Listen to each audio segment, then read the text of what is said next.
Welcome to Listen and Sleep. It is good that you are here. It is good that the world is quiet right now. Find a comfortable position.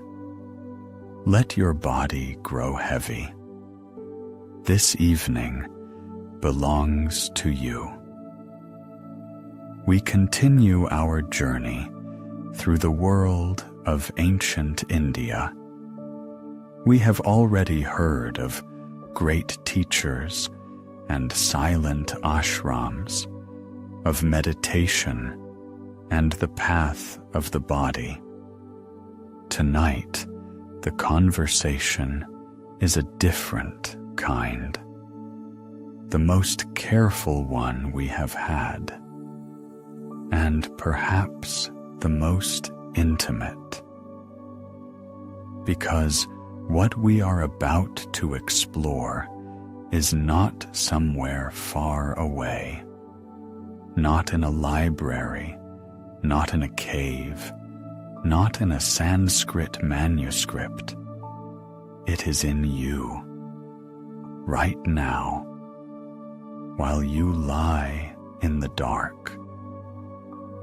We must speak of it quietly, as if afraid to startle something sleeping very close by, because that is exactly how it was spoken of in India for thousands of years, in a whisper, with care, with reverence. Imagine a dark room.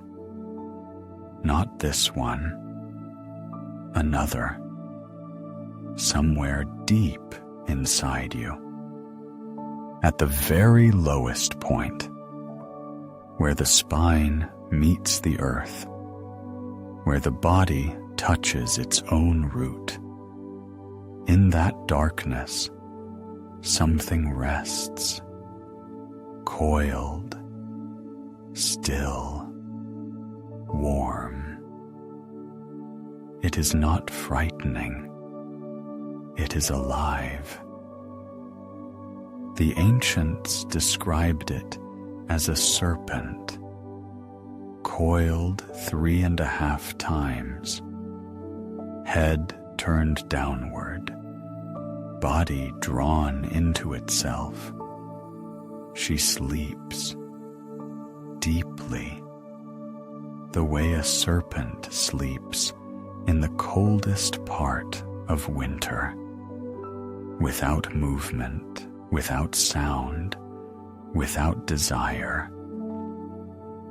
3.5 coils, exactly that many, not 3, not 4, 3, and then half a turn more, as if she stopped at the very beginning of the 4th circle, paused, waiting. This teaching is called Kundalini. The word comes from Sanskrit.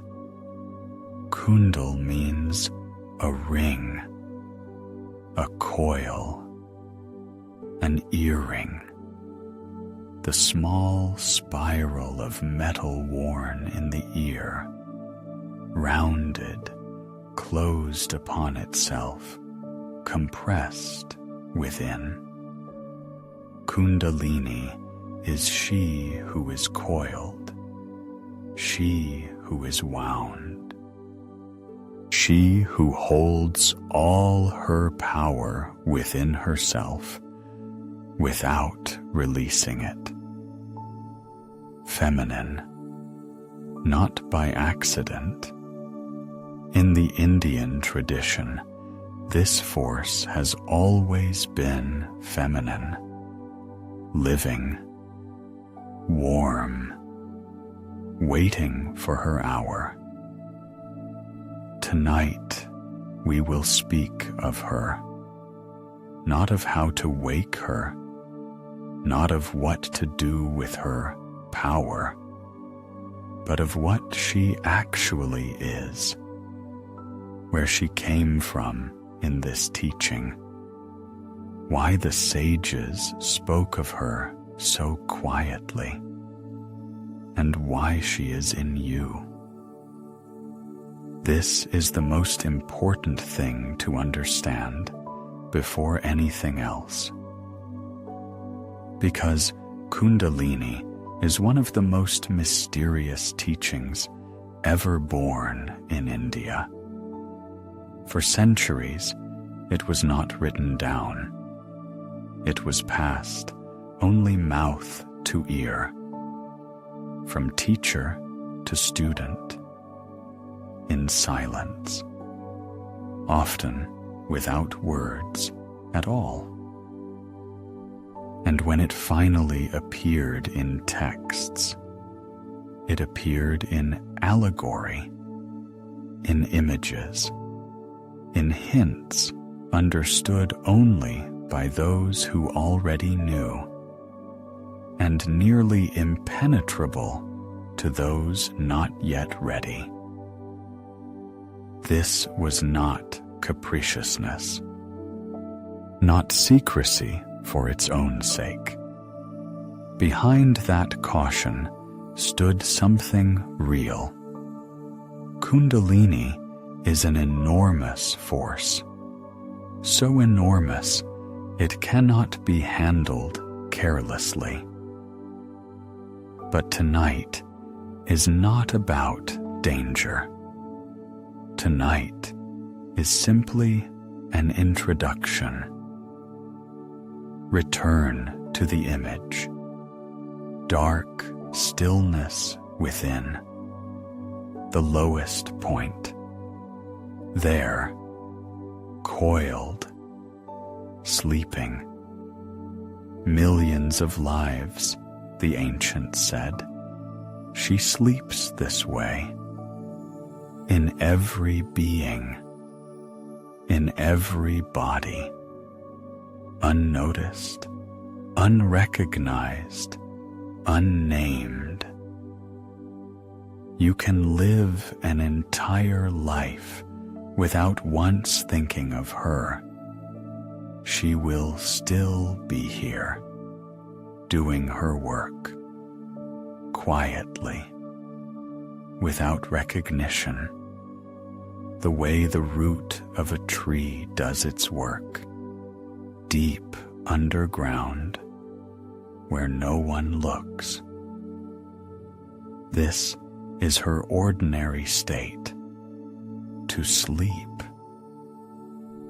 But sometimes something happens, and then she begins to move. What that means, we will explore further. Gradually, step by step, without hurry. This evening is only the beginning, the quietest beginning, simply to become acquainted, simply to feel that this word, Kundalini, is not foreign, that it points to something real, to something already present in you right now, while you breathe in the dark. Notice your breath, how it comes, how it goes, on its own, without effort. That too is her, the force that keeps you alive, the one that never fully sleeps, even when you do. She is always here. But before understanding what it means to wake her, we must first understand what this force actually is, how it came to be in the body, and why the ancients saw her image in the form of a serpent? Why not a bird, not a river, not a flame, but a serpent? Let us begin with the name, with a single word, Kundalini.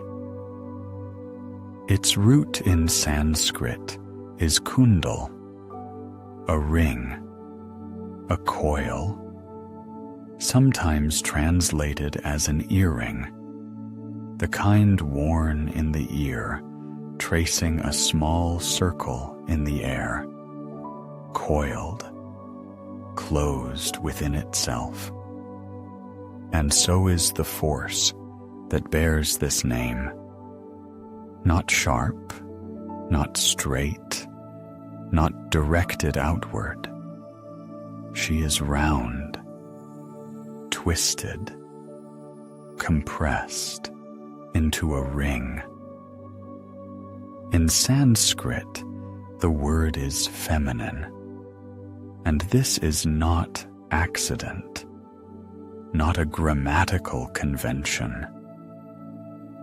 In tantric texts, she was always called Shakti. That very Shakti we spoke of not long ago, the living, moving aspect of consciousness. Only here, Shakti takes a particular form, not flowing, not rippling, not dancing, but sleeping, coiled, waiting. There is something important in this. Shakti is movement, but Kundalini is movement that has not yet moved. Potential, possibility, a spring compressed to its limit. Imagine a clock, an old mechanical clock. Inside, a spring, wound so tightly it is nearly invisible. Because it is wound, the hands move. The tension within it carries all the motion of time. As long as it is compressed, everything works. Steady, precise, alive. Unwind it completely, and the clock stops. It gives everything at once, without return. Kundalini is that spring in the body. But here begins what is hardest to understand at first. She does not sleep somewhere outside you. She does not arrive from elsewhere. She is already here. She is you. The force that warms your hands under the blanket right now, that is her. The one holding your heart in rhythm, asking nothing. That is her. The one that built your body cell by cell before you learned to speak. That is her too. Kundalini is working right now, silently, steadily, without a name. Simply, without this name, you do not notice her. It is like breathing. You breathe your whole life without thinking about it. Only when you hold your breath or exhale more deeply than usual do you suddenly notice it. There it is. Breath. It was always there. You just never named it. And so, with this force, she was building you, sustaining you, moving you. But she had no name, and so she had no attention. Now she has both. Now we are looking. But why a serpent? Why, from all the images the sages might have chosen, did they choose this one? Look at a serpent, not with unease, but with curiosity. She moves without legs. She needs no points of support that other creatures have. She moves through herself in a wave from within. Every movement of a serpent begins not from outside, but from somewhere deep in her body. Hidden force. Internal. Not obvious. In winter, she goes underground. She stills. She stops eating, moving, growing. But she does not die. She concentrates. She coils in the warmer place. And when spring comes, she emerges renewed. This is already the image of Kundalini. Sleep is not death. Coiling is not absence. A sleeping force is still a force. And there is one more quality. The serpent sheds her skin. She does not die to be renewed. She simply slips out of the old, like a garment grown too tight, and moves on. And so too with Kundalini when she wakes. Something in the person changes, not because they have gained something foreign, but because they have released a layer that had grown too confining.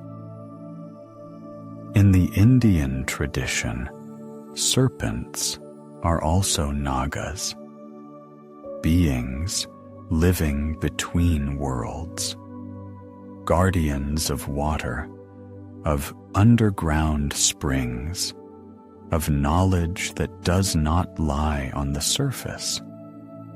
Nagas protect what is hidden deep. They are the keepers of the threshold, of what is not immediately visible, what is not given without readiness.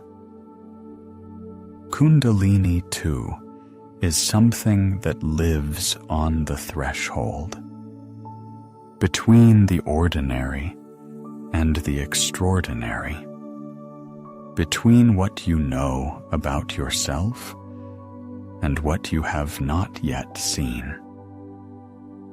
She is coiled at the base of the spine 3.5 times, head turned down, sleeping. So say the ancient texts. So it was described by those who felt this in their own bodies. 3.5 coils, not simply a number. It is an image of how densely the potential force is wound. There is enough of her for the entire journey, from the very root to the very crown. And here is a paradox worth holding quietly, without rushing toward an answer. This force is already here. She is already building you. She is already your life.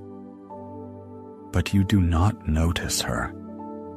She works in the dark, without words, without attention, like roots of a tree, like water in the earth, like warmth in stone. Perhaps this is the first step, not to wake her, but simply to notice her for the first time, quietly, without effort, to feel, there it is, something lives here. It always has. But if she has always been here, why is she so rarely noticed? And is there a place in the body where she rests most clearly, where she can almost be heard? Imagine a tree, not from the outside, but from within. A trunk that runs from the very root to the very crown. Through it flows life, slowly, invisibly, without haste. Something like this is what the ancients called the Sushumna, the central channel.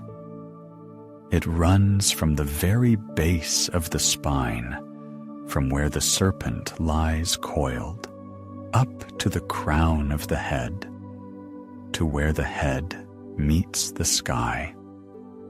This is the axis, the inner axis of the body.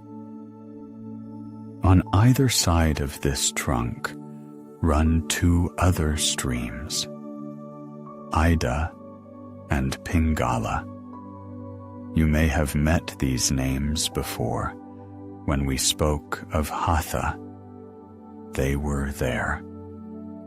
Here they appear again, because without them, we cannot understand what matters most.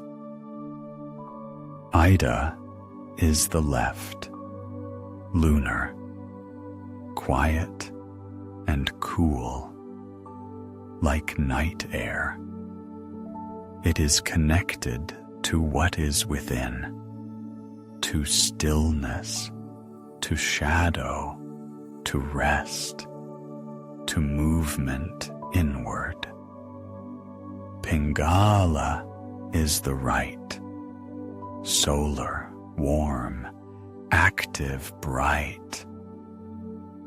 It carries you outward, to action, to warmth, to meeting the world.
She lies still, coiled, sleeping. And in this, there is no failure, no weakness, nothing in need of urgent repair. It is simply a condition, the condition of most people, always, in every age. The ancient texts say the body contains 72,000 nadis, subtle energy streams, not vessels, not nerves, streams, maps of experience, if you will. 72,000 is not a precise figure in the usual sense. It is an image of impossible complexity, of how much richer the subtle body is than we imagine. Of all these streams, 3 are primary: the Sushumna, Ida, and Pingala, the trunk and 2 branches, and all the inner work, everything called awakening, is connected in one way or another to the opening of that trunk. Rest with this image for a moment, not as anatomy, not as a diagram, simply as a map of what may be happening in you right now, while you lie in the dark and breathe. The subtle body is not a fantasy, but neither is it something you can dissect and see under a lamp. It is a map of experience, a 1,000-year-old map drawn by people who turned all their attention inward, people who observed what happened in the body during silence for months and years, and what they described aligned across different teachers, different traditions, different ages.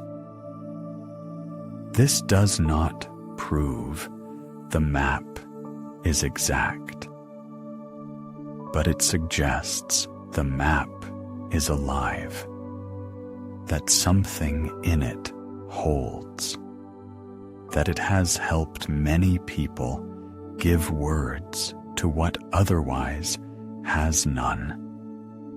The warmth that rises on its own, the coolness that suddenly blooms in the chest, the sense of an inner axis, straight and steady in a moment of deep stillness. Perhaps you have noticed something like this yourself. You simply did not know what to call it. Along the axis of the Sushumna are several great nodes, levels, places where energy is especially dense, especially alive. There are 7 great crossroads on the inner stairway from root to crown. Each of them, their names, their images, their sounds, will have its own detailed conversation very soon. For now, only the stairway. Simply know that it exists, that it has 7 steps, that Kundalini, if she wakes, travels along it, from below to above, step by step. This is a map of the path, not an instruction, not an assignment, simply a map, like a map of mountains held in the hands before setting foot on the trail. You simply hold it. You look. You sense that the mountains are real. Here is something worth noting. This map was drawn not only for those setting out on the journey. It was drawn also for those who simply wanted to understand where they live, in what kind of body, of what depth and complexity. And that understanding on its own already changes something, not in the body, in the way you look at it. Instead of surface, depth. Instead of a machine to be maintained, something living and layered. Something with an inner life you did not know existed. Allow this image simply to rest beside you. The trunk, 2 branches, 72,000 threads, and the central one, almost always quiet, waiting, closed. Not because it is unready, but because its hour is a particular one. And here arises a question that gave many people no peace. If this stairway exists, if it is described in texts, if teachers have seen it, why was it kept silent for so long? Why was knowledge of this path kept in secret for centuries? Why was Kundalini not written about openly, not taught to everyone, not included in ordinary practice? The answer comes in the next conversation, and it will not be about prohibition. It will be about something more subtle. Imagine a monastery library, late evening, through a narrow window, wind, dark treetops, barely visible in the dark. On the table, a lamp, a small circle of light. Beside it, manuscripts rolled into tubes and heavy volumes in dark bindings. The smell of old paper and wood. And someone sits in that light, reading, slowly, turning the pages with care. That is probably what it was like to encounter what was written about Kundalini. For centuries, the texts exist. There are many of them. They rest in the libraries of monasteries, in the archives of ashrams, in collections gathered by scholars from across the world. There is the Yoga Kundalini Upanishad, one of the later yogic texts, where she is named outright. There is the Shandilya Upanishad, where she is spoken of among the most sacred things. There is the Shat Chakra Nirupana, a 16th century treatise written by Purnananda, one of the few texts where the description becomes almost detailed. And yet, there is a silence. Something is always left unsaid. None of these texts reveals the complete path. In each one, there is a moment when the language seems to fall still. A sentence ends not because the author did not know, but because he knew. This cannot be transmitted through words. In Hatha Yoga, she appears as well. In Svatmarama's treatise on Hatha, she is mentioned as the very one for whose awakening much of the work with the body is constructed. In the Shiva Samhita, the same.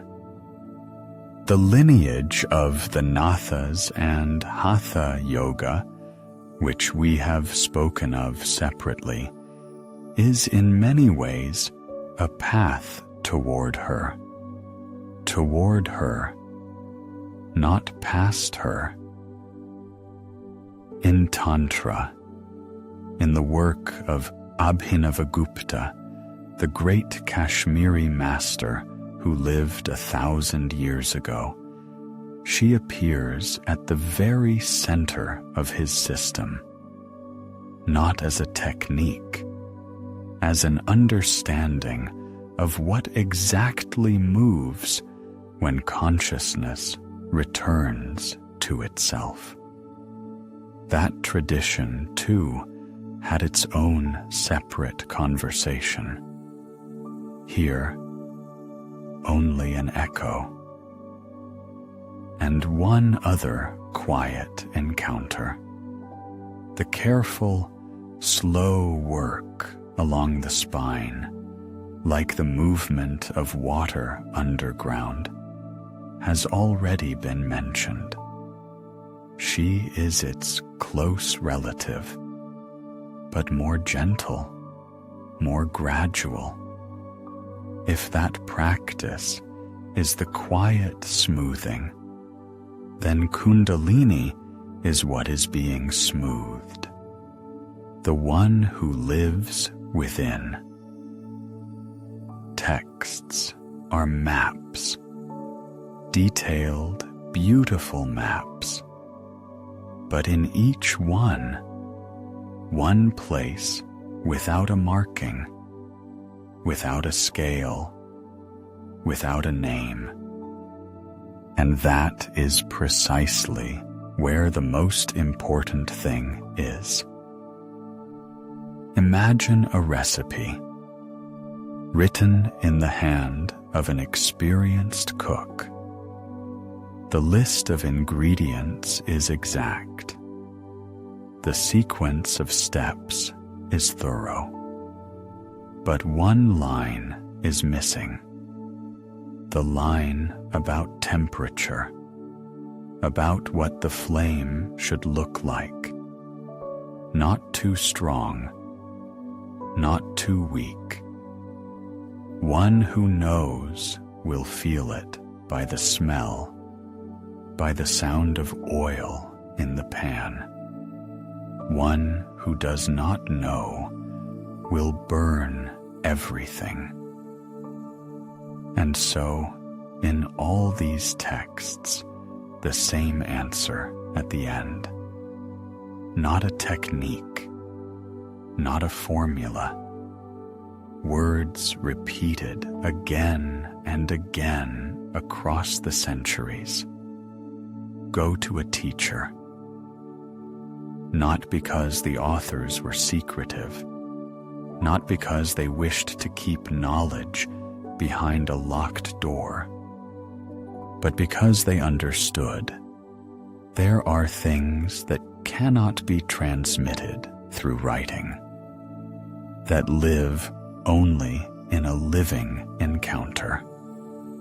Only when someone who has already walked the path stands beside you and can feel when you need to wait and when to step forward. The sages who wrote these texts had passed through this themselves. They knew that the force they were writing about was real, not a metaphor, not an image, and they knew that force without a guide could be dangerous. So they left a gap, intentionally. In that gap, there is no refusal. In that gap, there is respect for the one they are writing about and for the one who is reading. You sit in that small circle of light. You read. You turn the pages. And gradually you notice. The further you go, the quieter the words become. The deeper the subject, the shorter the phrase. And sometimes, almost silence. A page nearly empty. Perhaps that is the answer. The silence of the texts is not the silence of ignorance. It is the silence of knowledge too vast for writing. And among all the images in which she was dressed, the most common and the most strange, the image of a woman sleeping at the base, coiled, still, waiting. The tantric tradition speaks of this directly. Kundalini is not simply a force. She is Devi herself, the great goddess, not in her fierce form, not in brilliance and movement, in her densest, most coiled form, like water frozen to stone, like a seed not yet touched by spring, like a word not yet spoken. Imagine the deepest place in your body, below the belly, at the very base of the spine, at its root, where the trunk of the body meets the earth, where life enters flesh. In that place, tantric texts indicate a tiny space, a triangle, very small, almost invisible, like the point of a needle opening into silence. Within that triangle, a lingam, the symbol of Shiva, not an object, not an image, a symbol, a sign of presence, of what is unmoving, of what waits. We already saw Shiva in the dance of Nataraja, moving, suffusing the world with his rhythm. And here he is, nearly still. Here he is, like a foundation around which everything holds. A silent center, waiting. And around that lingam, the coiled serpent, 3.5 coils, her head pressed close to the mouth of the lingam, near, very near, but not joined. She sleeps. Her breath is barely perceptible. She does not look upward. She does not yet know the way. Shiva and Shakti together, close, almost touching, but not merged, not united. And in this unbroken yet unmoving union, you are living right now, this very night, under this very blanket. About Shiva and Shakti, their eternal dance, their unity and separation, there has already been a long and separate conversation. There they appeared in their full motion. Here, in their most compressed form, pressed to a point, gone still. Hold this image, not with the mind, with feeling. Somewhere deep within you are two principles. One, quiet, steady, unmoving. The other, alive, warm, ready to move. And they are already together, already close, simply still asleep. Here is the central paradox. They do not need to go anywhere. They are already near, already almost one. But we feel separation. We feel that something is missing, that there is a gap, some distance between ourselves and something larger. Perhaps this feeling of separation is the defining quality of ordinary life, not a flaw, not a mistake, not a punishment, simply the state in which both principles still sleep, side by side, not yet met, not yet remembered. And this is what happens when Kundalini wakes, not the gaining of something new, but the movement of Shakti toward Shiva, a return movement, homeward, through the central channel, from below to above, slowly, step by step. She rises not because she was summoned, but because the time has ripened, because everything inside has grown still enough for her to move. This meeting is not an event. It is a dissolving.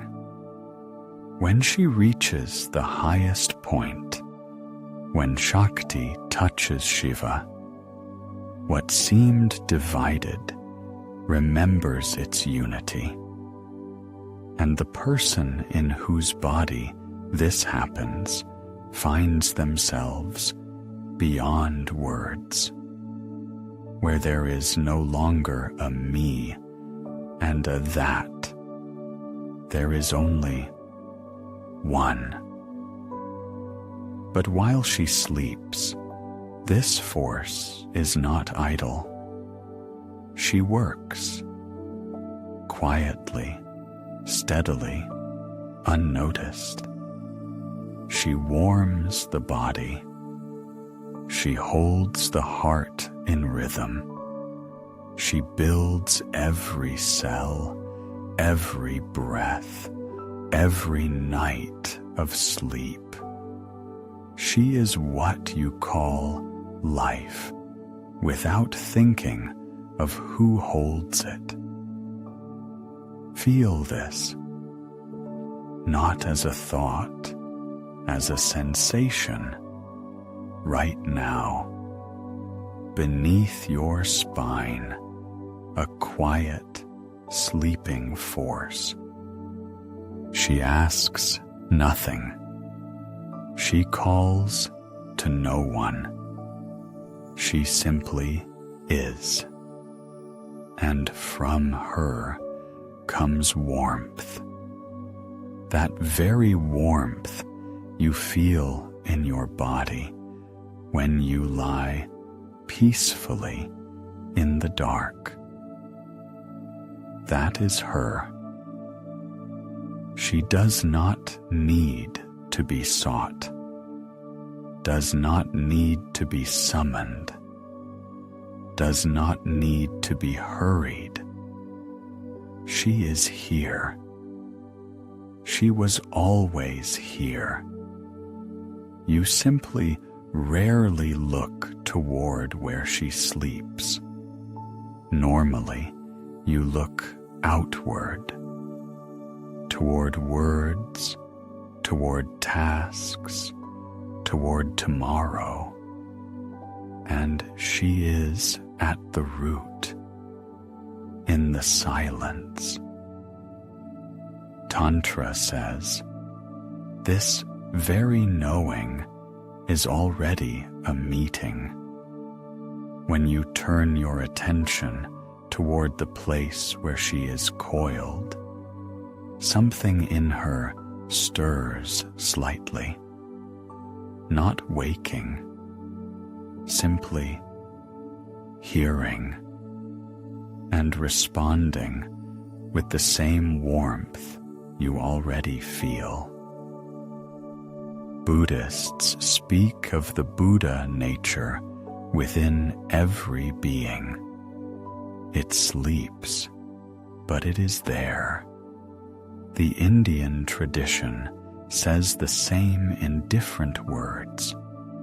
Shakti in every body, coiled, waiting, not tomorrow, not in another birth, right now, in you, in everyone who breathes. Lying in the dark, you are perhaps closer to her than you think. The body is quiet, thoughts slow, breathing settles, and she, at the root, sinks a little deeper into her sleep, peaceful, whole. Her awakening is a path, a long one, very long, sometimes an entire life, sometimes several lives, if you believe those who thought in such scales. And that is exactly why the sages never spoke of it as something to be done through effort, through decision, through wanting. But what does it actually mean for her to wake? What does one who has experienced it feel? What happens when she begins to move? That we will explore further, slowly, quietly, step by step, as she herself rises along the invisible stairway within. What does it mean? She has awakened. This question lives at the very center of everything we are speaking of tonight. And those who have lived it describe it differently. Some very carefully. Some say nothing at all, searching for words for years. But in their accounts, there are common threads, quiet ones, not loud, like outlines emerging through mist. Let us walk along this stairway without naming the steps. Simply, what is there? Everything begins at the very base, not suddenly, slowly, like warmth that you notice only once it has already spread. Something begins to move, a light wave from below upward.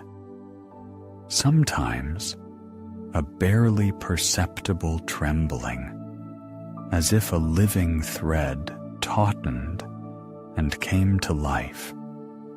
Sometimes simply warmth without trembling, quiet, deep, interior, not heat from outside, heat from within, as if a light were kindled inside the body that was not there before.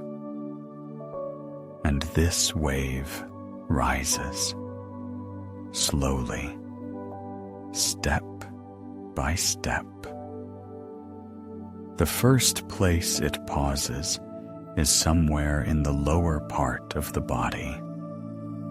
And here the person begins to hear differently, not with the ears, something more subtle.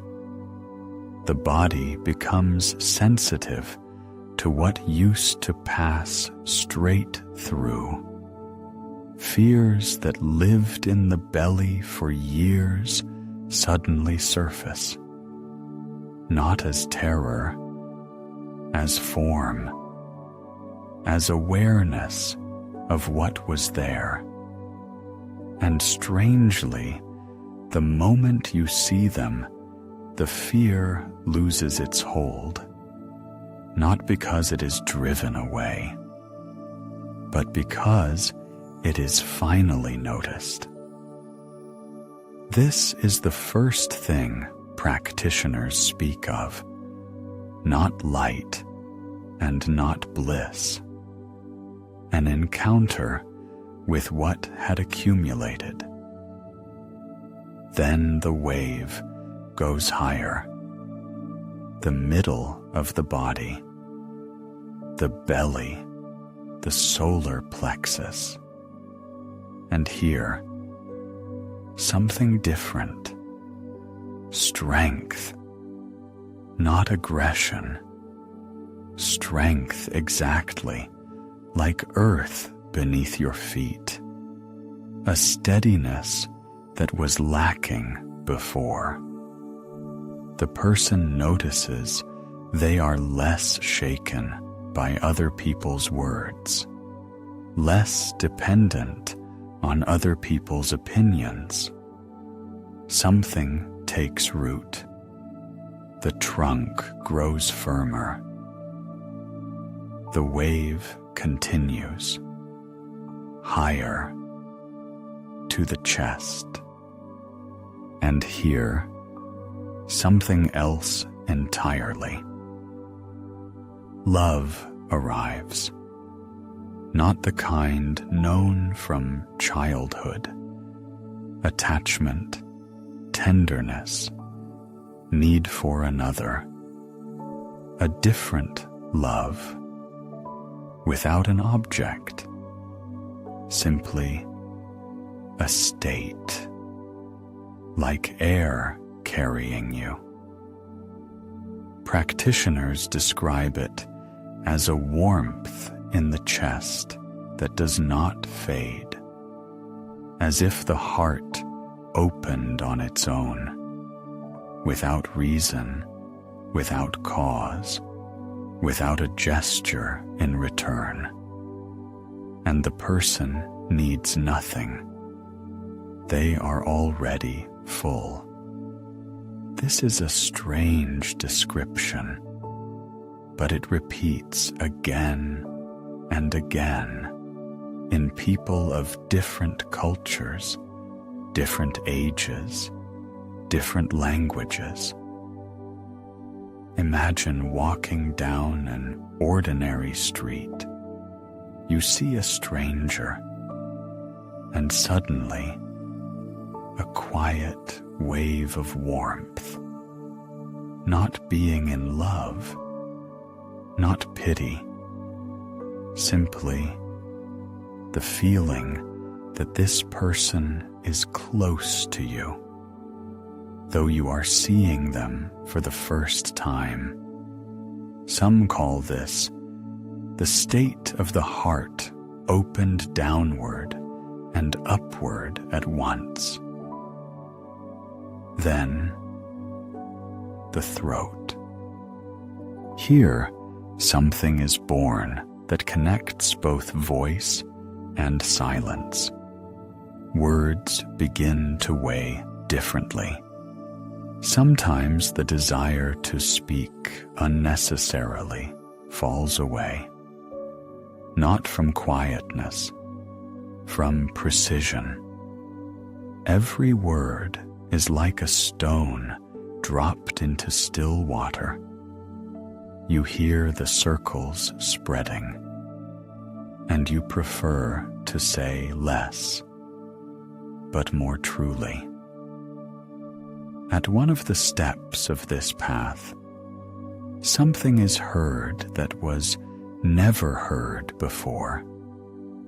An inner sound, quiet, steady, like a distant river, or like a high note that never breaks.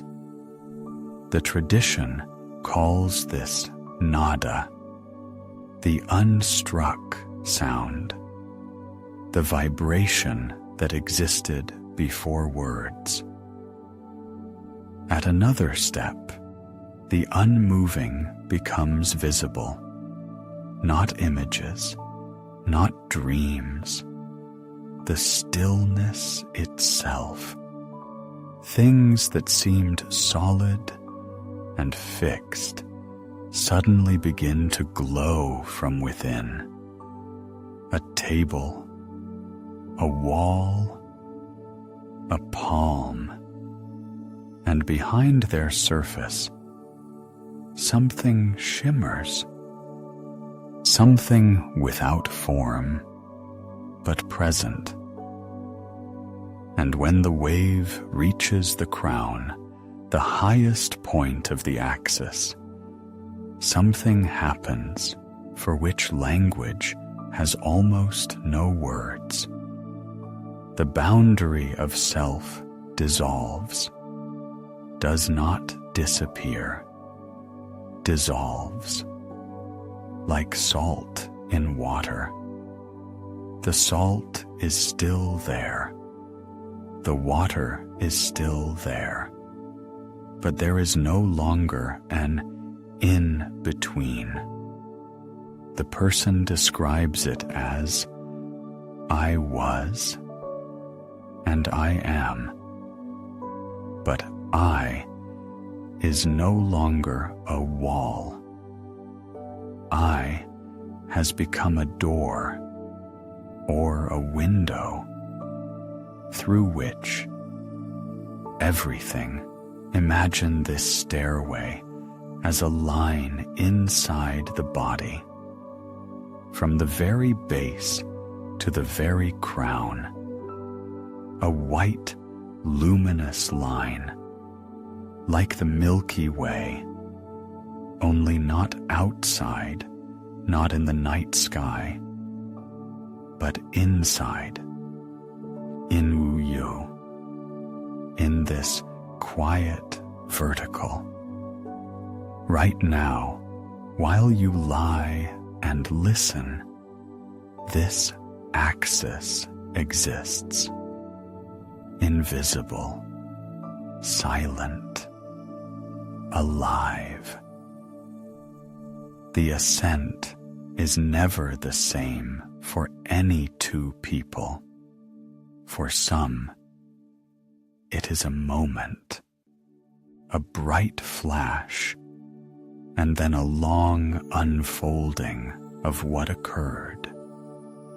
For some, years of quiet movement, nearly imperceptible, small shifts, almost undetectable changes in the way the world is felt. One morning, a little quieter inside. Another, a little easier to breathe.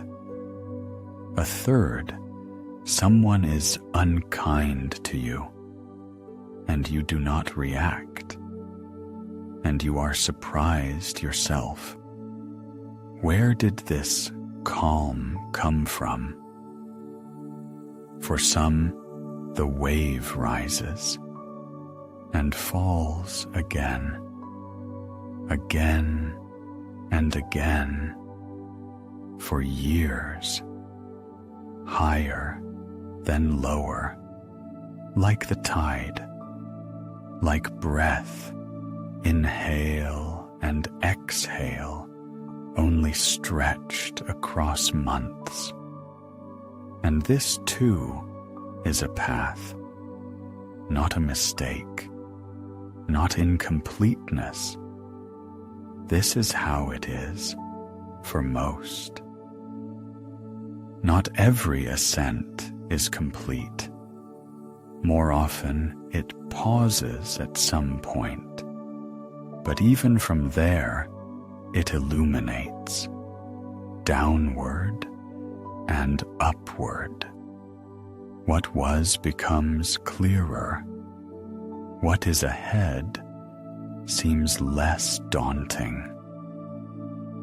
About these steps, their name, their sounds, what the tradition knows of each, there will be a separate and detailed conversation.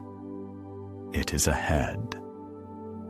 And that conversation is long, because every step has its own story, its own image, its own depth.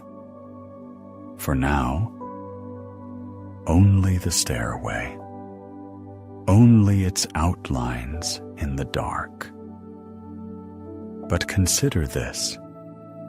While we are speaking, this vertical is already in you. It does not need your effort in order to exist. It is there, simply quiet for now. And that is its natural state, resting, sleeping, building the body night after night. What then happens to the person in whose body this movement awakens? What do they feel in the body? Not in images, but in sensations. And what do those who are near them notice? The body already feels something. Sometimes it comes without words, without understanding, simply a sensation that something shifted inside, something changed, that the air around you has become slightly different. And if you asked those who have lived it, they would describe it in different ways. Not the same. Almost never the same. The first thing many speak of is warmth, not heat, not burning, simply warmth along the spine, as if someone deep beneath the skin drew a warm palm slowly from below to above, and the palm lingered, then withdrew, but the feeling remained. For some, this warmth grows stronger. It builds. It becomes a heat with no connection to the weather or the temperature of the room. Heat from within, like a coal smoldering somewhere in the center of the back. Practitioners in Indian ashrams sometimes said that in the height of this experience, they felt hot on a cold winter night. The blanket felt unnecessary. But sometimes the opposite occurs. Sudden coolness, clarity, as if someone opened a window in a warm room. A fine, clean wave of cold moving along the same axis from below upward. One person speaks of heat, another of coolness, and both are describing the same thing. This is not a contradiction. It is simply different bodies, different channels, different degrees of readiness. And then tingling, light, almost tender, like thousands of tiny points that do not pierce, but simply make themselves known in the palms, in the soles of the feet, along the arms, along the back of the neck, sometimes only in a single point between the shoulder blades, sometimes all over the body at once for one brief moment. And light. Those to whom this happens during sitting with eyes closed often describe light, not imagined, not invented, simply light from within, sometimes white, sometimes golden, sometimes flickering like a reflection on water, sometimes steady like a star in a clear night sky. One Kashmiri yogi described it this way: I closed my eyes and saw light. I could not tell if it was inside or outside. Then I understood. There is no difference. Sleep changes. Almost everyone notices this. For some, it becomes very deep, the way it was in childhood. They fall asleep quickly, wake feeling rested, though they slept less than usual. For others, the opposite. Sleep withdraws, not from worry or thoughts. Simply, it is no longer needed. The person lies through the night in stillness, barely moving and rises in the morning fresh, as though the body found another source of restoration. Emotions grow more vivid. This does not mean less stable, simply more vivid. The beauty of a tree outside the window suddenly moves more deeply than before. A simple phrase in a conversation touches you to tears, though nothing sad has happened. The tears come on their own, quiet, without explanation, not from grief. Something in the chest opens, and the eyes grow wet. And laughter, also without reason, quiet, light, as if something inside finally allowed itself to laugh at the seriousness of life, at all that gravity with which we surround ourselves every day. There are stranger things as well. The feeling that the skin has grown thin, almost transparent, as if the boundary between you and the air has shifted slightly. You are still you, but somehow less dense, less closed. Sometimes the body begins to move on its own, not by command, simply on its own. In the middle of sitting, a person finds their spine slowly swaying, or their head turning gently, or their hands forming a gesture they did not plan. The body takes a position, and it turns out to be the right one, exactly what was needed right now.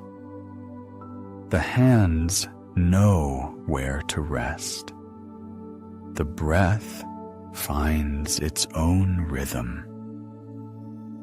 These are called spontaneous kriyas, spontaneous movements. The body, which for so long was an instrument of will, for a time becomes an instrument of something else. One thing is important to understand. None of this is a complete list, not a checklist of signs that must all appear at once. Each person has their own set. One will notice only warmth and a change in sleep. Another, only light behind closed eyes. A third, only spontaneous movements and nothing more. A fourth, tears, laughter, and the feeling of transparent skin, but without heat. Kundalini does not write the same letter twice. She speaks to each person in their own language. Modern medicine does not describe this as a distinct phenomenon. There is no diagnosis, no protocol, no studies with a sufficient sample. A doctor who hears of spontaneous movements or inner heat will most likely find another explanation. and it cannot be said they are wrong, because it is always worth checking. Always worth making sure something is not present that requires medical care. But in the Indian tradition, all of this is described thousands of years ago, in detail, with care, with clear distinctions. The texts knew this sign points to a living process. This other sign points to something that has gone differently. A true teacher knows how to tell the difference. Sometimes the rise happens on its own, unexpectedly, without preparation. After very intense practice, when the body has crossed some threshold. After a great shock or illness, when old patterns have broken apart and something shifted. Sometimes, without any apparent reason. Simply one morning, something changed. It is like a radio receiver. It sat on the shelf for years, working, but receiving only familiar stations. And then, the dial turns slightly, on its own, and through the static, another station breaks through. One that always existed, but was never received before. Not because it had gone gallant, simply because the receiver was not tuned. The body is the receiver. Kundalini is that station. She never went anywhere. This station broadcasts something quiet, something that does not require words. Warmth, light, movement, tears without grief, laughter without reason. The sense that the boundary is simply a habit, not a wall. And when these signs arrive, the wise teachers said, do not rush to conclusions. Do not chase the impression. Simply observe. Allow the process to move at its own pace. Be near it, the way a riverbank is near a river. Do not stop it. Do not hurry it. But what follows is something about which the voice must grow quieter. If this is a bodily experience, it has bodily limits as well. And where there are limits, there is a risk of exceeding them. And about this, it is worth speaking honestly. Kundalini is an enormous force, not large, not considerable, enormous. The force that holds life in the body, the one that builds nerves, warms blood, permeates every cell. When she remains coiled, she flows slowly, evenly, sustaining what already exists. When she begins to move, she is released all at once. Imagine a river that for centuries flowed within its banks, quietly, obediently, and then the dam is removed. The water goes where it wishes, not where it was permitted. If the channel is prepared, it flows evenly. If not, it overflows and erodes everything in its path. The body is the channel, and it must be ready. If the body is not ready, it cannot bear it. Not in a figurative sense, in the most literal one. The heat that practitioners describe can be so intense that a person cannot sleep, cannot eat, cannot think of anything else. The nervous system operates at a limit it has never known before, and if it was not strengthened by years of quiet, steady work, it breaks.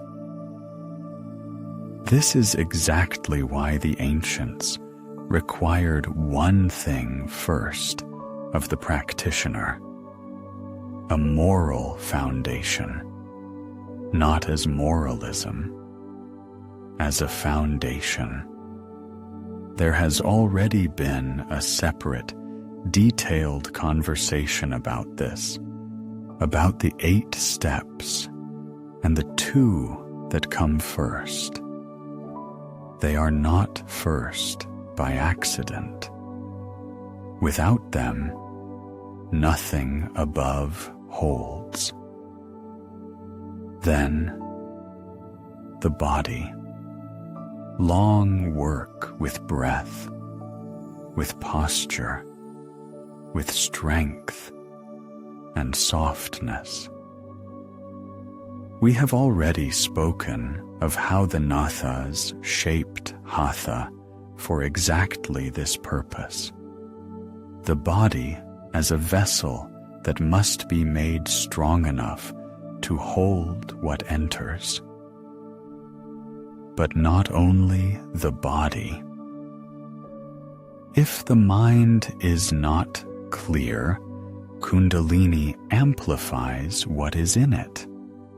She does not discriminate. She does not sort.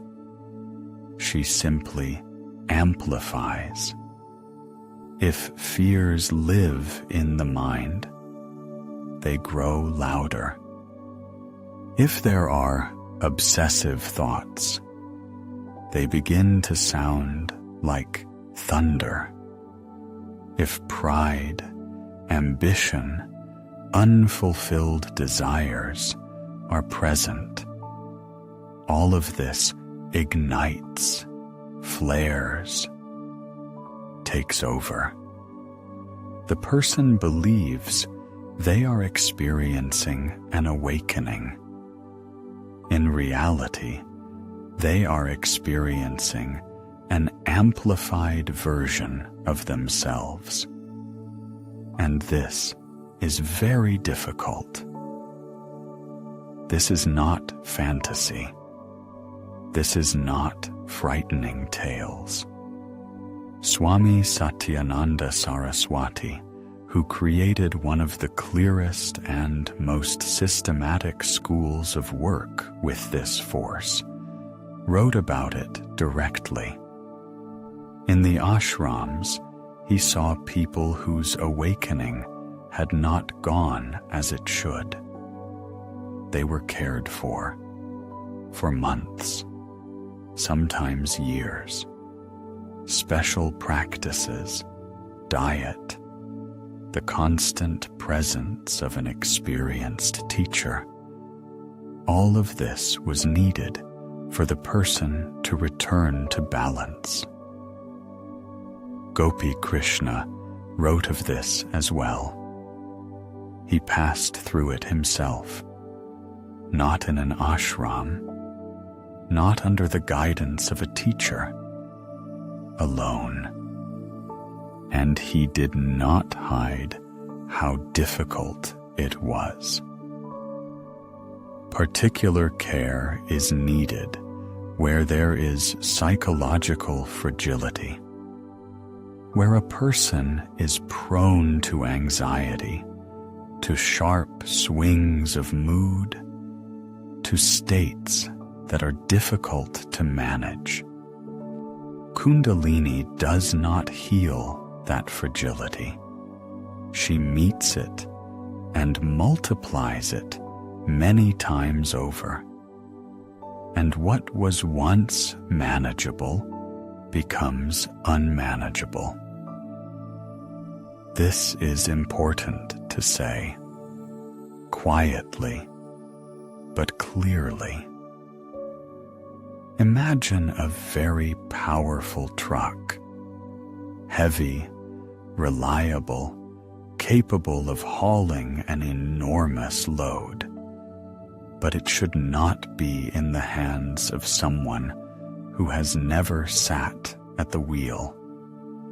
Not because the person is bad, simply because, without skill, they are not driving the vehicle. The vehicle is driving them, and the consequences are unpredictable.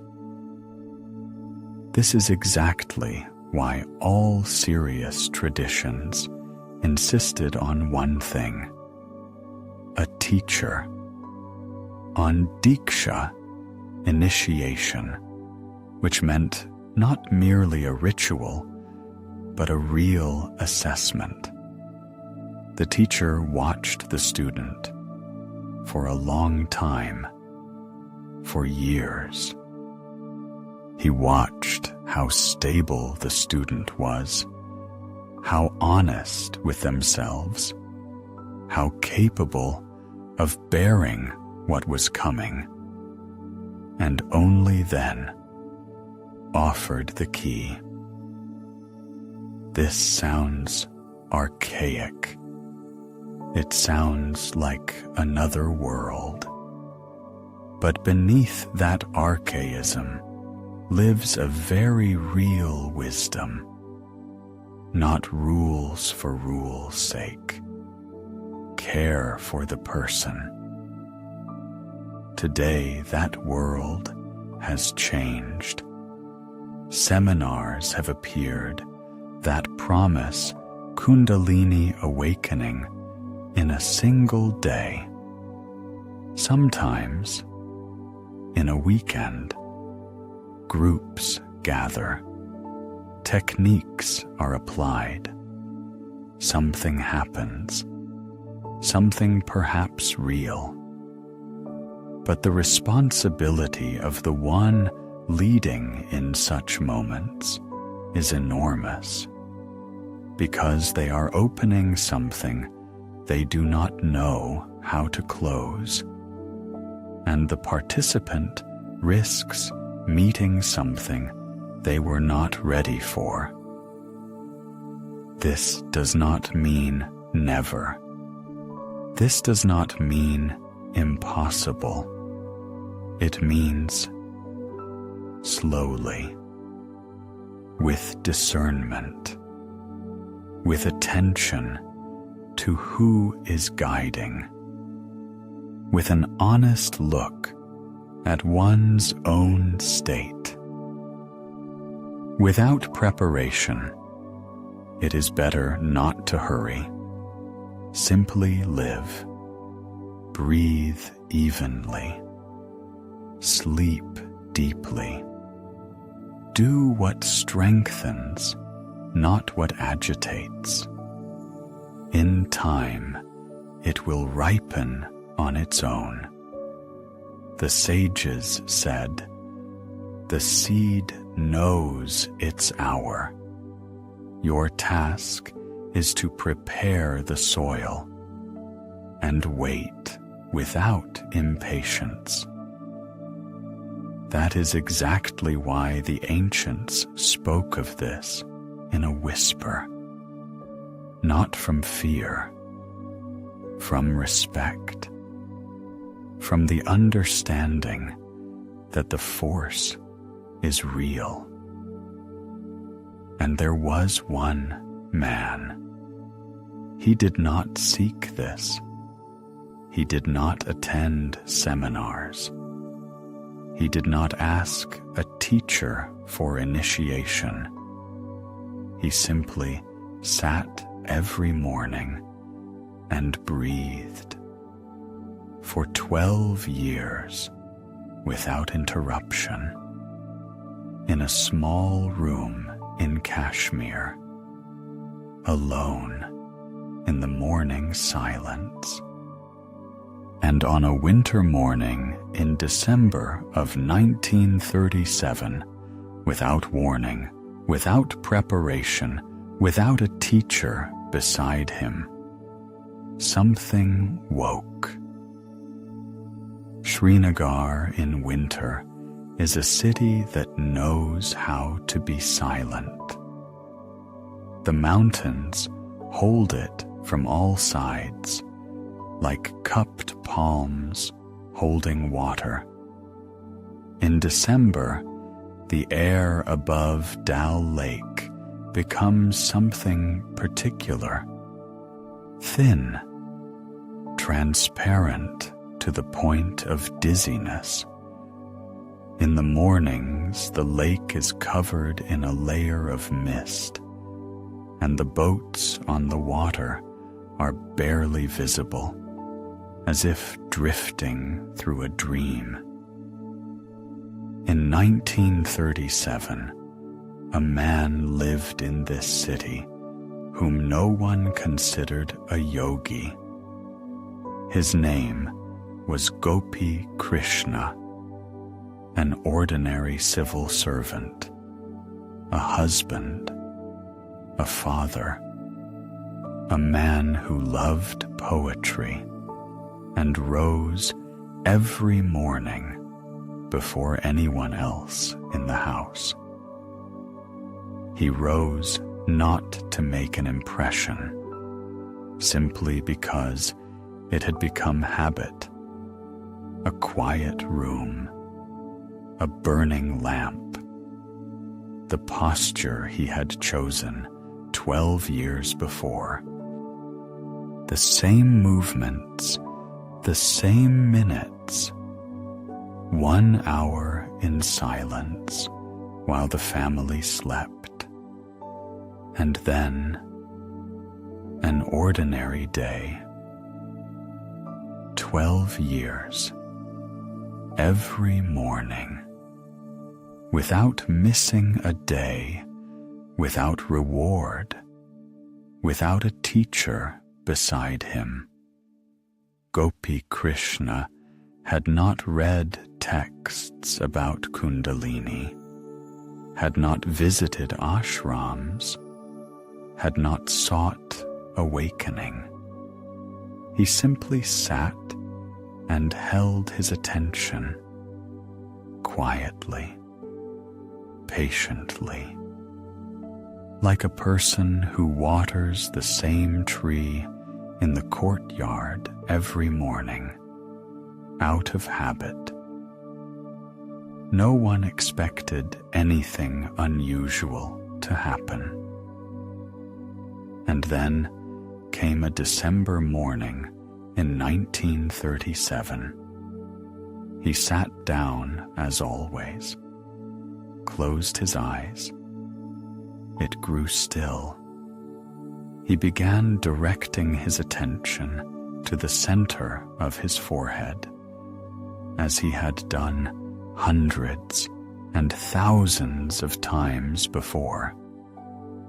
A few minutes passed, and then something changed, not gradually, swiftly, without warning. At the base of the spine, warmth flared. Then, light. Not the quiet light that sometimes appears behind closed eyes. something different, powerful, like a current breaking through a dam. It moved upward, along the spine, through the chest, through the throat, toward the head. Gopi Krishna lost consciousness. When he came to, the room was bright. The family was still asleep. Everything was in its place. But he was not. This is not poetic exaggeration.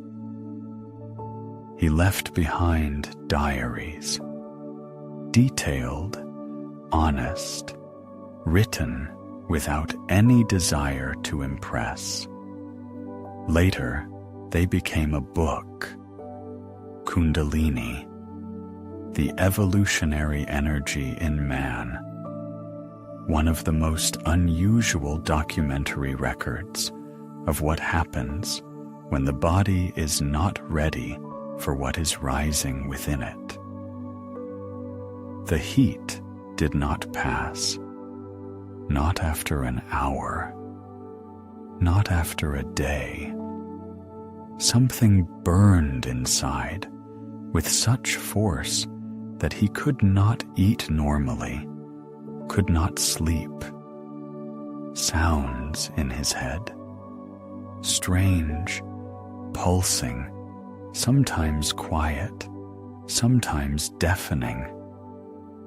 The sensation that the body no longer belonged to him, that something else was governing his breathing, his attention, his own sensations. Emotions became unmanageable, not in the sense of rage or terror. Rather, everything was amplified to the limit. Joy became almost unbearable. Anxiety, bottomless. He had always been a person who knew how to hold himself together. And suddenly, he no longer understood how to do that. He turned to doctors. No one could explain. No diagnosis fit. He appeared healthy. But inside, something was occurring for which the medical language of that era had no words. This state lasted for several years during which he tried to live, to work, to care for his family, simply to exist. Sometimes it eased. Then the wave would rise again. The heat returned. The light behind his eyes gave him no rest. His body moved into postures he had not chosen. Gradually, it grew quieter, not because he did anything, but because his body, it seems, found a new equilibrium, slowly, over years. This was not a curse, and not a gift in the usual sense. It was something third, something for which we do not yet have the right word. A trial that changed him from within and gave him a language for what had not been spoken before. In his later years, Gopi Krishna became a writer. He thought of this energy not as a mystical phenomenon, but as an evolutionary one. He believed that humanity was slowly, across generations, ripening toward a time when this force could rise without upheaval, that it was a direction of growth, not an exception, that each person in whom it awakens is a little ahead of the time to which the body has not yet caught up. But the most important thing he left behind was honesty. He did not make himself into a teacher. He did not promise paths or methods. He simply described, precisely, without embellishment, the heat, the fear, the loss of control, the slow return. And he gave warning, quietly but clearly. Do not be in a hurry. What happened to me happened without preparation. I survived, not because I was strong, but because, apparently, some part of me was already ready. The part that 12 years of mourning silence had shaped. And even then, it was nearly unbearable. His voice is not the voice of an awakened master. His voice is the voice of a person who passed through something enormous and remained himself. That is worth a great deal, sometimes more than it appears from the outside. Gopi Krishna lived a long life. He died in 1984. His books are still read today, not as sacred texts, as testimonies, as a letter from a person who said, "This is real. This happens. Be careful." There is something deeply reassuring in his story, precisely because it is not a triumphant one. There is no radiance in it, no enlightenment in 3 days, no victory. There is a man, a winter morning, a stream of light that no one summoned, and a long, slow journey back to breathing easily again.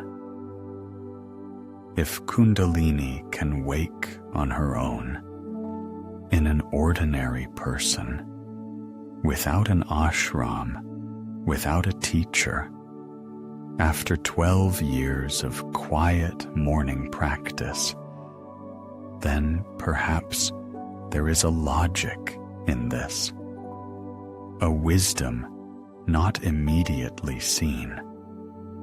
And then the question arises that is difficult to avoid. If she can wake on her own, does there exist a way to wake her intentionally, gently, under someone's guidance? Imagine a long corridor open to the sky, white walls warm in the midday sun of Maharashtra, the scent of earth and turmeric flowers, and a queue, a very long, quiet queue of people standing in silence, not hurrying, not speaking. Each of them has traveled far to be here. Some came a day's journey, some 3 days, some walked on foot, and now they stand in this queue the way people stand only before something that cannot be explained in words. At the far end, in the shade, in a chair, sits an old teacher. Still, his eyes open, then closed.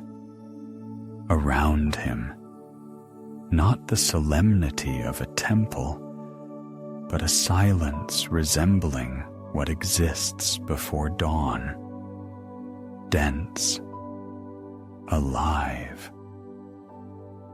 People approach one by one step, a pause, a bow, and the teacher does something very simple. He touches the forehead, or the shoulder, or simply looks. A few seconds, sometimes less. And they leave, one with wet eyes, though they do not understand why, another moving unsteadily, as if something shifted inside. A third leaves with a face that has changed, though how exactly, it is impossible to say. And a fourth leaves thinking, nothing happened. This is Shaktipat. The word translates simply Shakti, force, energy. Pat, descent. Literally, the descent of force. And behind this simple translation stands one of the most ancient and most carefully guarded traditions of transmission. The lineage you are seeing now, the Siddha Yoga lineage, its living faces in the 20th century, Bhagavan Nityananda and his student Swami Muktananda. Nityananda was a man nearly without a biography. He wrote no texts, gave no long discourses. He simply was. Those who came to him described the same thing. Entering his presence, something changed, not in their thoughts, in something deeper. Muktananda continued this lineage and gave it form.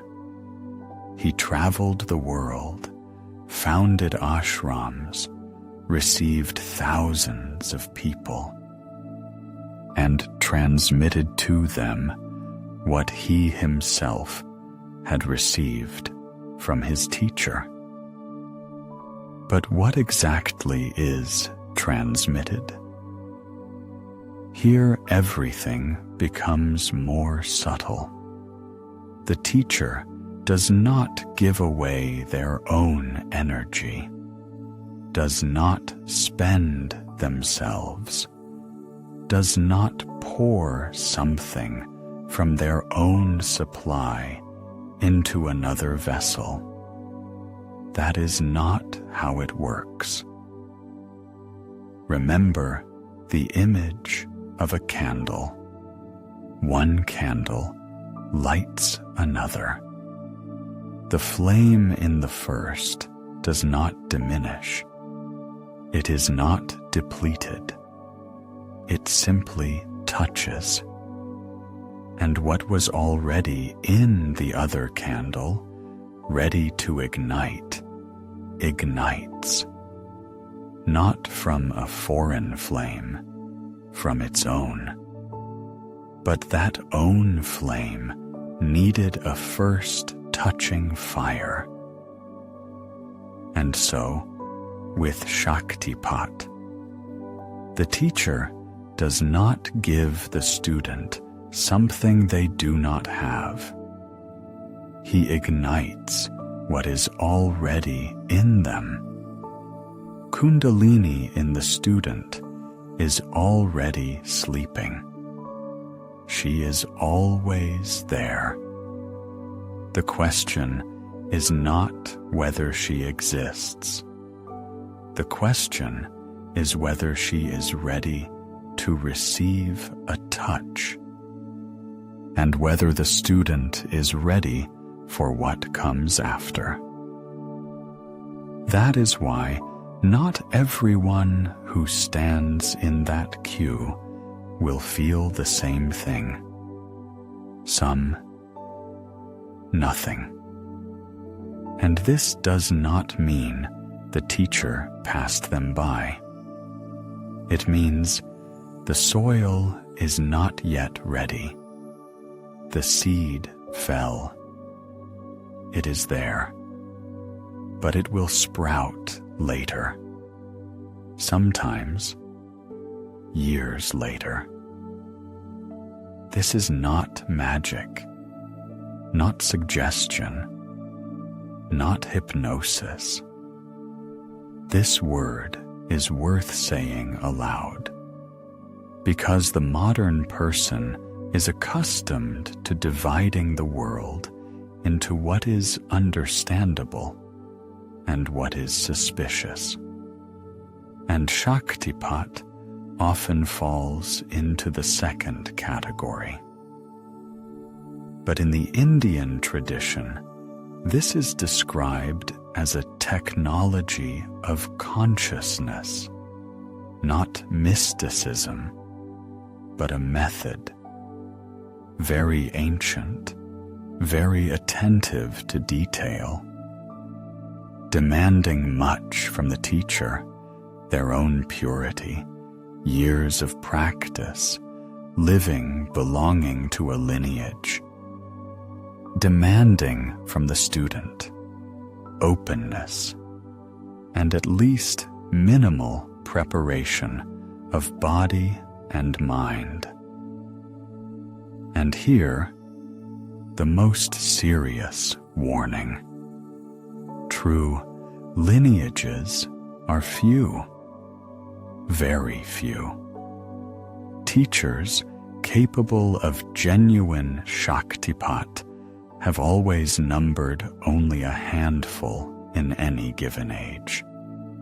Those who call themselves capable of doing this have always been incomparably more numerous. Those who gather cues and promise awakening in one meeting, for money, for a subscription, there are far too many of them now. The ancient texts spoke of this directly. Shaktipat is possible only where the teacher has received it from their own teacher, where the lineage is alive, where it has not been broken, where the flame was not extinguished. How to distinguish a living lineage from a false one? This is one of the most difficult questions, and the wise answered it this way. Do not look at what the teacher says. Look at how they live, how they treat those below them, how they speak to those who can give them nothing. Perhaps that is the only criterion that works. The quiet queue in the ashram in Maharashtra continues. The sun moves. Shadows grow longer. The old teacher sits in his chair, and it seems that time moves differently for him, more slowly, or perhaps it has stopped altogether. Something passes between people, not through words, not through books, not through explanations, through presence itself, through closeness, through touch.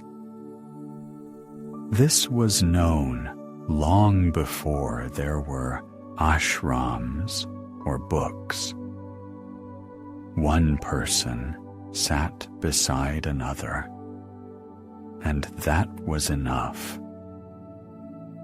And among all the teachers who gave this work to the world, there was one in particular, the one who saw Kundalini Yoga must not remain the province of hermits and monks.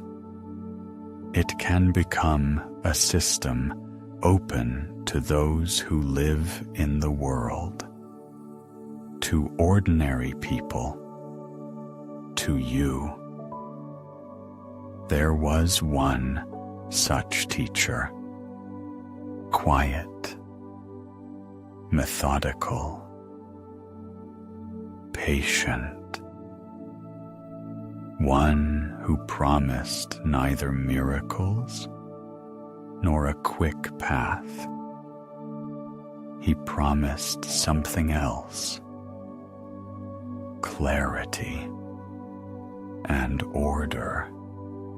Swami Satyananda Saraswati. Imagine a modest town on the banks of the Ganga, Munger. This is not Varanasi with its smoke and crowds, not Rishikesh with ashrams visible from the road.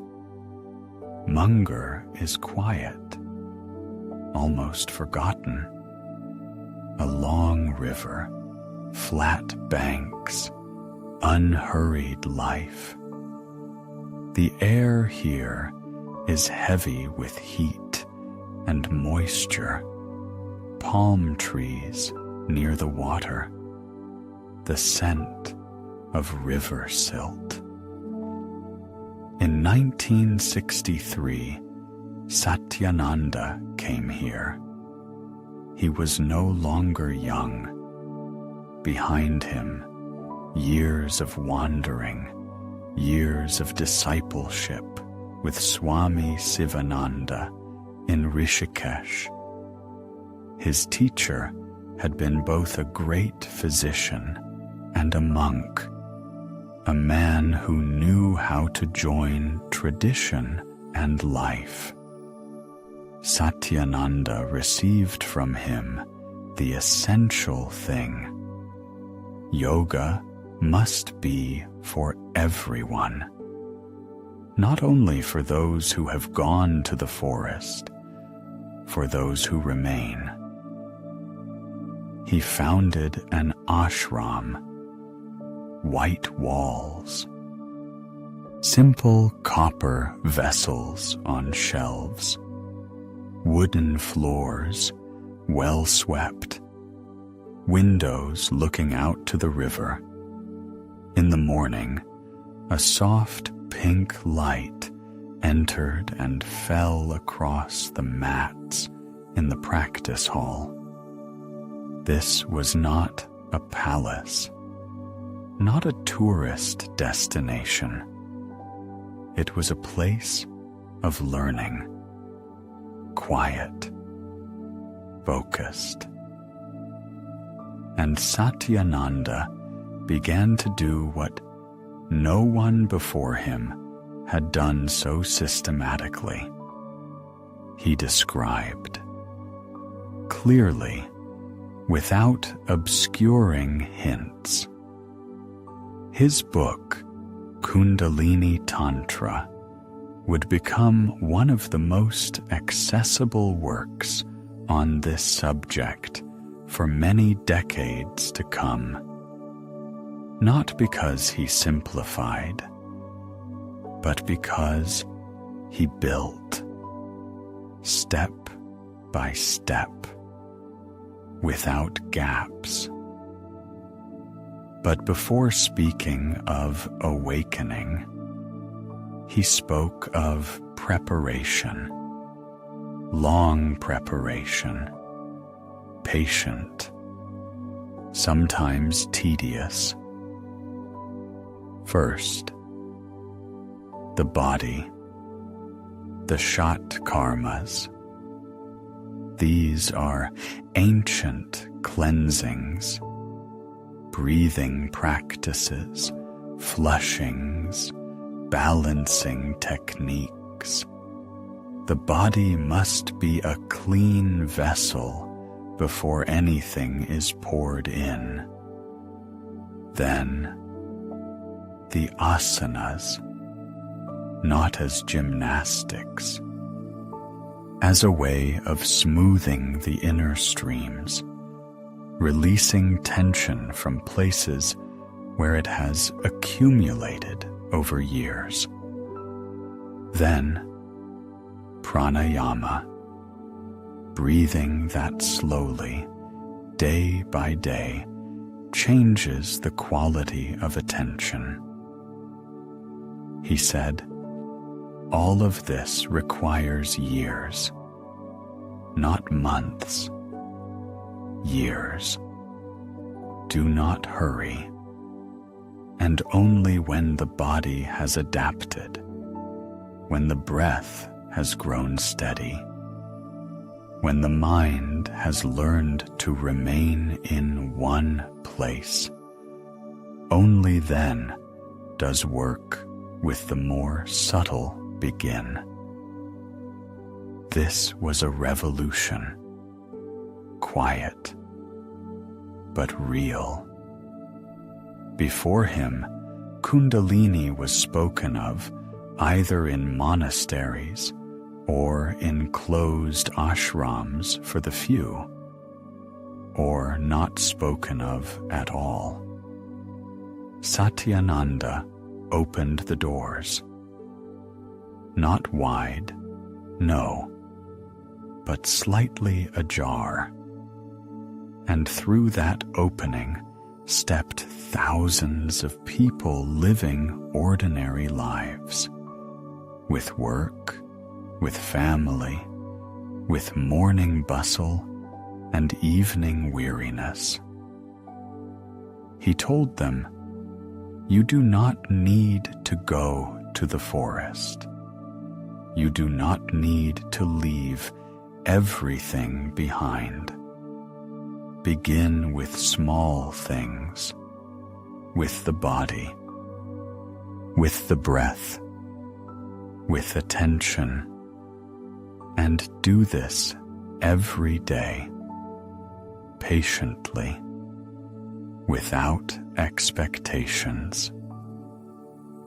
There was one more gift he gave, something spoken of at length in a separate conversation. Yoga Nidra, that particular sleep that is not quite sleep. Satyananda introduced it as a technique. He was the first to name it and describe it. It is also part of his system, part of that same care.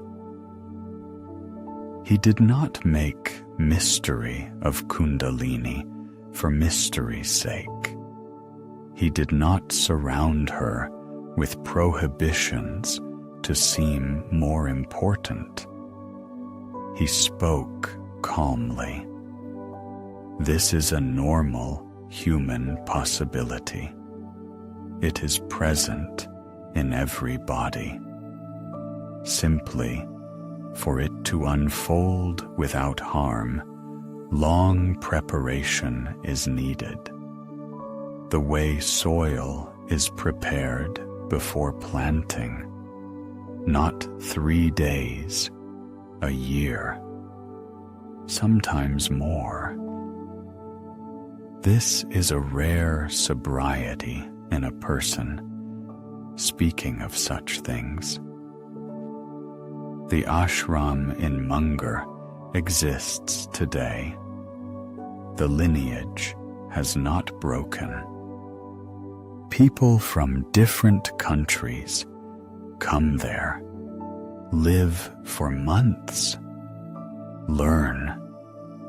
The same Ganga beyond the window, the same soft pink light in the mornings, and those same simple white walls that saw Satyananda himself.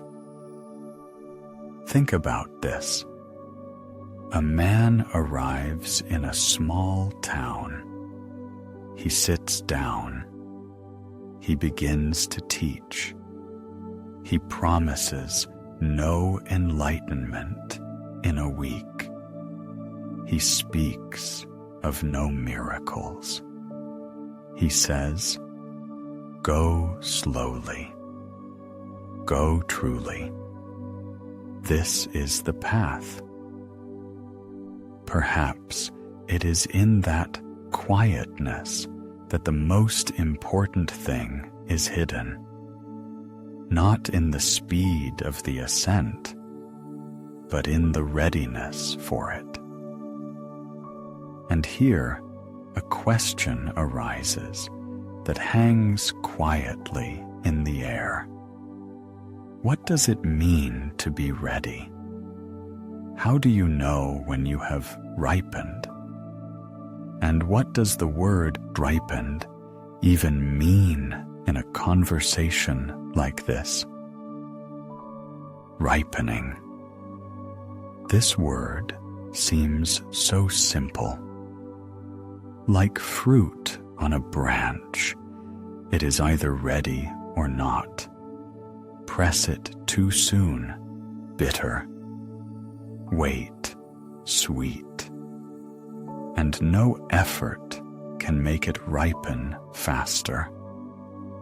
It knows its own time. The same holds here. The question is not how to wake her. The question is the vessel ready to receive what will wake? And here, a subtle conversation begins, because readiness is not what many think it is. It is not flexibility of the body, not the number of hours spent in silence, not the number of books read or texts memorized. All of that has value, but it is not this. Readiness is stability, quiet, almost invisible from the inside, the kind you cannot measure, cannot display, cannot prove to another. Ask yourself, not aloud, but within, where it is dark and quiet. Can you bear a strong feeling without running from it? When something heavy rises inside, fear, pain, shame, can you remain with it? Not resolve it, not explain it, simply remain. Breathing beside it, the way you sit beside a fire, close, but not burning? Can you be alone with yourself? Not bored, not anxious, not looking for something to fill the silence. Simply be, without words, without plans, without assessment, in a room where there is nothing but your own breath. Can you refrain from flaring when something strikes you? Not because it doesn't hurt, but because pain no longer dictates the answer. There is a moment, small, quiet, between being struck and your response. That moment is the space of freedom. Stability is when that moment grows slightly longer.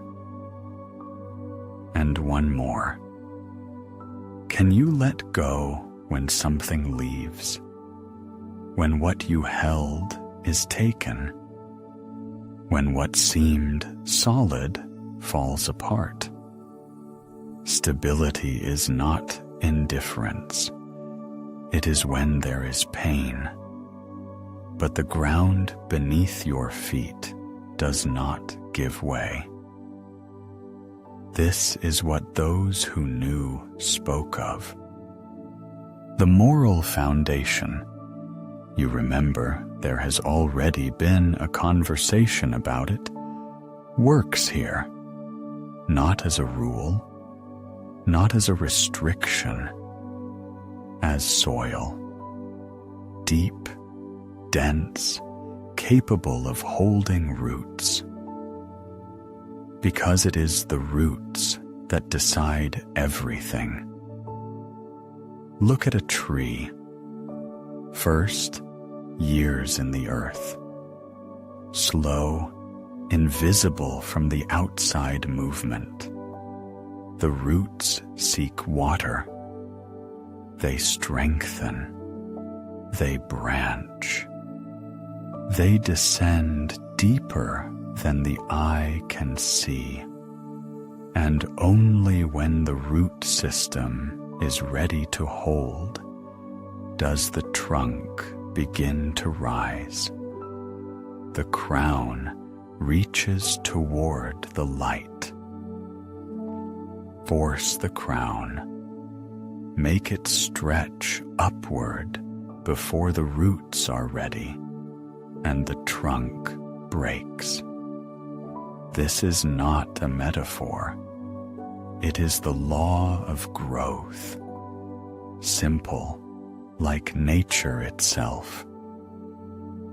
When inner stability deepens, Kundalini finds her path on her own, without compulsion, without hurry, like water in a tree, quietly, invisibly, rising from the root to the leaves. You cannot see it happening. You simply notice one day that something has changed. There is no need to call her, no need to push her. She hears. She feels.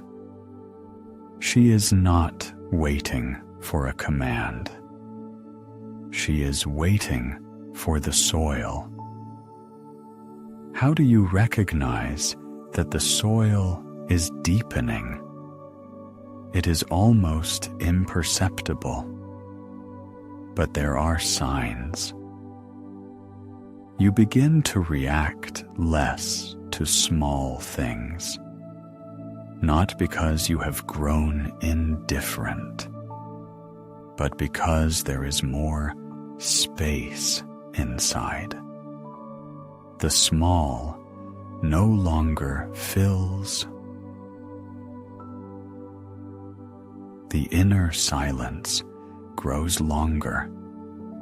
Not the silence of boredom, not the silence of emptiness. A silence that has a flavor, warm, quiet, the flavor of presence. Gentleness arrives, not weakness. Gentleness, exactly, the kind that allows you neither to break nor to break others. Like a young branch in the wind, it bends but holds, and the desire to judge diminishes. Not good or bad, right or wrong, simply it is. Simply it is happening. This ability to see without immediately passing judgment on what is seen, this is one of the quietest signs of maturity. This is not sainthood. No one who passes through this becomes suddenly perfect. No, it is simply a different level of stability, the one at which a great force will not shatter the vessel, the one at which there is room to receive what rises. There is a path where ripening comes through letting go, through the gradual release of what pulls downward, not from fear, but from understanding. That is a separate and long story. It is waiting for its time. But here, now, in the dark, lying still, something else matters. All the true teachers, all those who saw this closely and spoke of it without ornament, agreed on one thing, one simple piece of counsel. It sounds almost strange because there is nothing heroic in it, nothing to be proud of. The counsel is this: do not wake her. Prepare the soil. Live in such a way that it grows quieter inside, that there are fewer reactions, that you treat yourself with more patience, others with more space. That is the preparation, not a technique, not a ritual, a way of living. The seed knows its own hour. You cannot explain to a seed when to sprout. You can only water, loosen the earth, protect it from frost. The rest is not in your hands.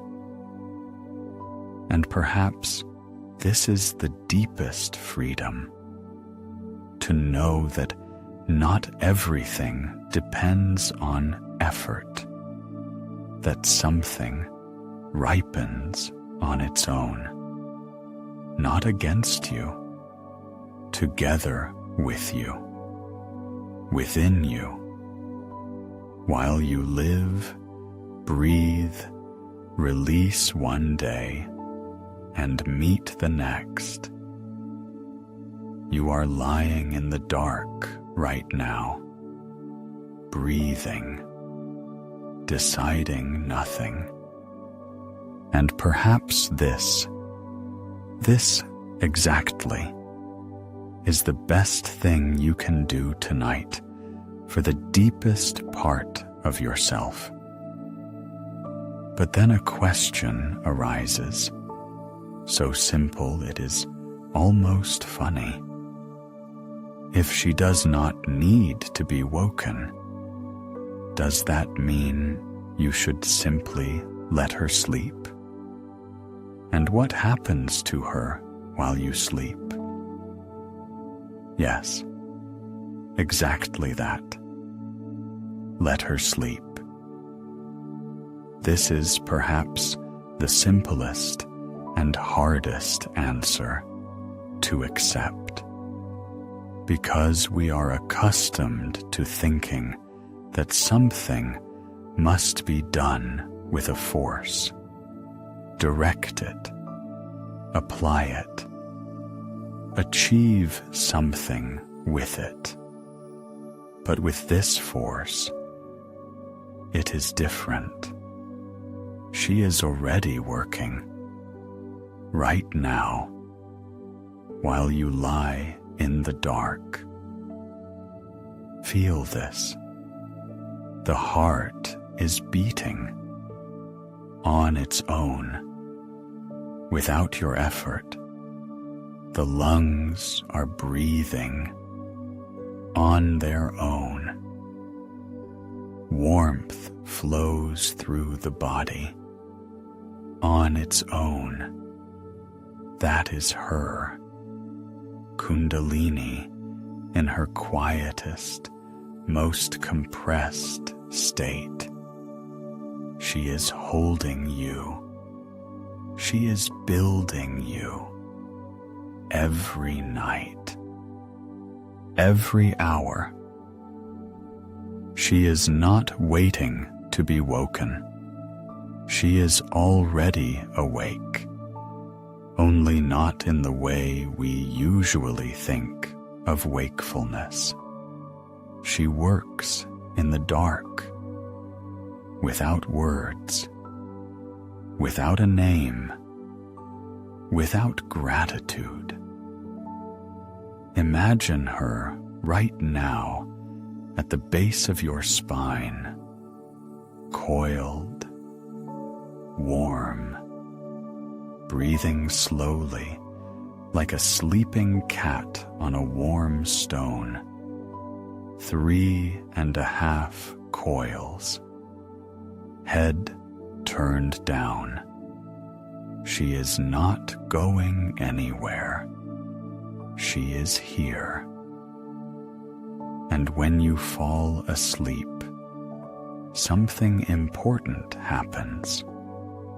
The energy that during the day flows outward in all directions, into words, into movements, into worry, into desire, begins to return.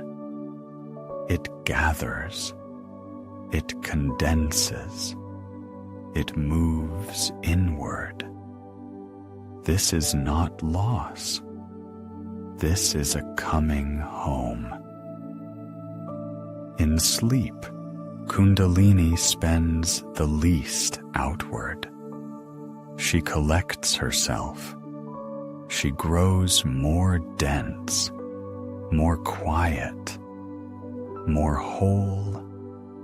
This is why in the morning you sometimes wake with a feeling that is difficult to name, not simply rested. Something slightly new. This is the small ascent, every night, unnoticed, not all the way to the highest point, but to the threshold of the next day. The body renews itself. Cells change. What was tense yesterday, today releases. You have been doing this your entire life, every night. You already know how. And that, in essence, is enough. The sages spoke for thousands of years of the awakening of Kundalini as a great event. And that is true. But they also said, more quietly, do not rush. Do not call to her. Let her ripen. Because the wisest thing you can do tonight is exactly what you are doing. Releasing the day, allowing the body to enter silence, letting her sleep. There is nothing to achieve, nothing to practice right now. No need to direct attention into the spine or search for the central channel. Simply allow the body to do what it knows best, what it has done every night since birth. Perhaps this is the deepest practice of all. Not effort, but trust. Not ascent, but a quiet return. The blanket, the darkness, breath finding its own rhythm on its own. Somewhere at the root of the spine, a coiled, sleeping, warm force. She is here. She was always here, and she is in no hurry.